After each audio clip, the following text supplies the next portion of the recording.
The Belly Speaker series was created by Toastmasters to help the clubs. A member normally presents this speech with great information for the members to learn in important topics, like how to start a speech, which I made this presentation last week, how to finish it, and in this case, how to control your fear.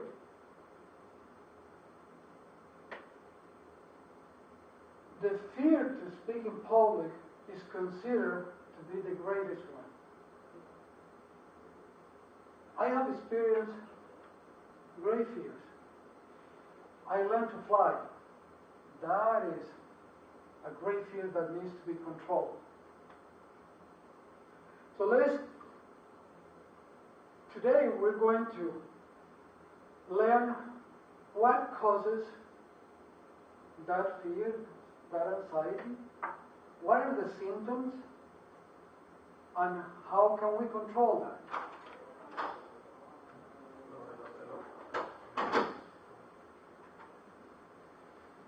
So the anxiety triggers. The unknown, the new experiences. We are wired to feel uneasy with change or new experiences. Since we are very young, we are protected by our parents not to try new experiences because we could get hurt.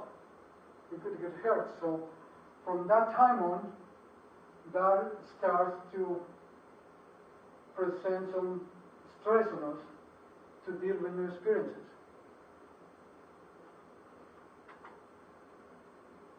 Also, we are put a lot of pressure, or there's a lot of pressure that is placed upon us from our very early years to be achievers, to be winners, to be the number one.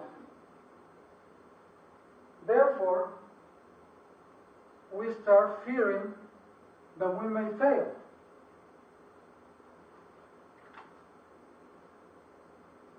We are social by nature. We want to belong. We want to be part of groups. The mere feeling that we won't be approved, that we look inadequate or foolish, creates stress on us.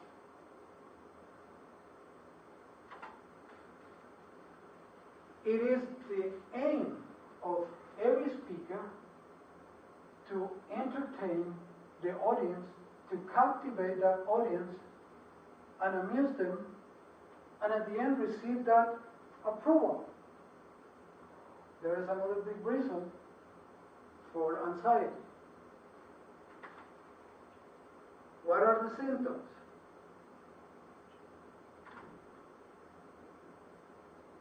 When we have to stand in front of people and speak, then there is adrenaline that grows in us, and that makes our heart beat faster. That brings good things. That makes us more alert, more energetic, and we react faster. So we can deliver a good speech. But at the same time, it brings some desirable circumstances or undesirable effects, like butterflies in our stomach. We feel uneasy. There's also shakes. Our knees could tremble, our hands, we develop tweaks.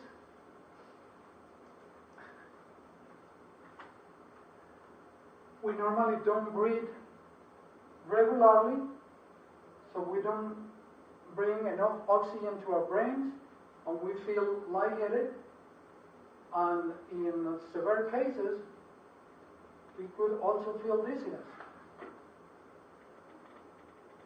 I'm thinking that I might be speaking about the fear of flight, or how do you feel when you're flying, because very similar symptoms. How do we manage that? That's the key. Experience. Practice, practice, practice. So how do we practice? Practice in front of a mirror. I have a big mirror in my office. I use it all the time. I stand in front of the mirror and present my speeches. That's one way how I prepare. Family is a good way to practice. You can invite your relatives, your family to listen to your speeches. I drag my children to listen to me. They don't normally do it in good mood, but they help. Toastmasters. There it goes. Toastmasters, I've said it many times, is the best place to fail. So we can practice here and try, speak. It's the most supportive environment that you can find, because we are all towards the same goal of improving our speaking abilities. So we are very supportive. And when you feel a little more confident, then take advantage of other opportunities. Speak to other groups. Go networking. You have the opportunity in networking of giving your elevator speech. So all that practice helps control the anxiety. Visualization. The mind is very powerful.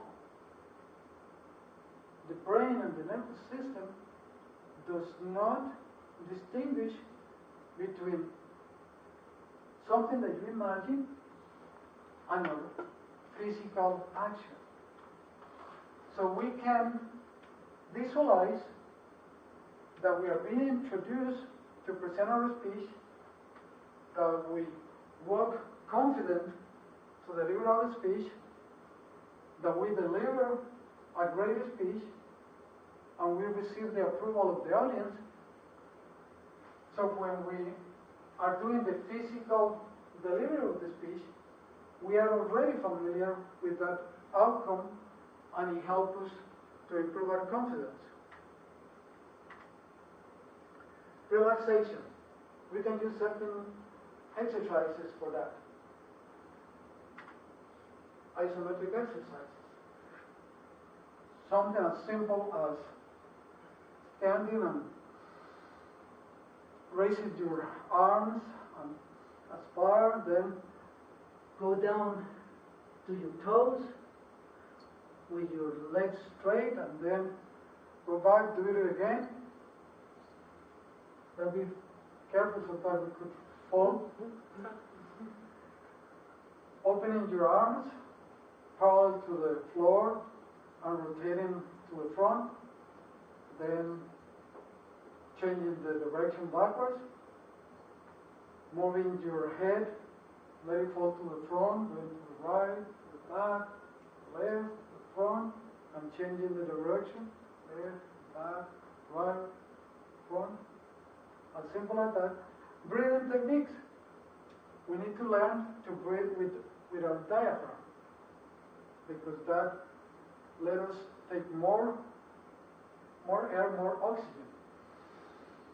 Normally when we breathe with our diaphragm, our stomach is part of it. It's gotta open up. The exercise that I was related to, that I should have done, is lay on the floor and put a book on my stomach. Then when you aspire, the book goes up, and when you aspire, the book goes down. Maybe in another speech I might try that. So those are the breathing techniques.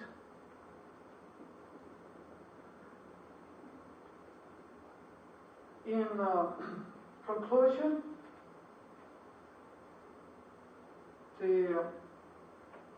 the fear of speaking in public cannot be avoided. it is normal, it's part of us. But it can be controlled. So that's what experience and those techniques help. And when you present yourself confident and you conduct confident, the audience won't notice that your knees are trembling, your hands are sweaty, and that your heart is running fast.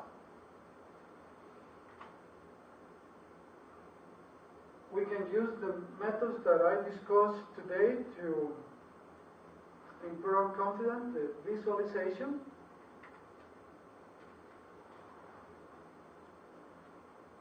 So use Toastmasters, participate in the meetings, that will give you opportunity to speak, practice,